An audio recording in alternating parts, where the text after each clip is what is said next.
اعوذ باللہ من الشیطان الرجیم، بسم اللہ الرحمن الرحیم۔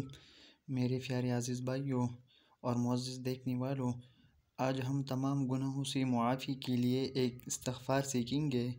حدیث شریف میں آیا ہے کہ جو شخص رات کو سونے سے پہلے اس کلمات کو 3 مرتبہ پڑھے گا تو اللہ جل شانہ اس کے تمام گناہ کو معاف کر دے گا، چاہے سمندر کی جاگ کی برابر کیوں نہ ہو۔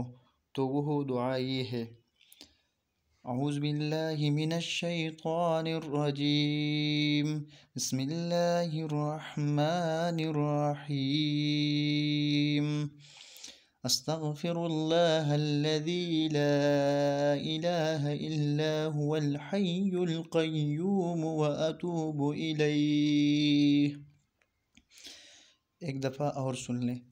بسم اللہ الرحمن الرحیم، استغفر اللہ الذی لا الہ الا هو الحی القیوم واتوب الیہ۔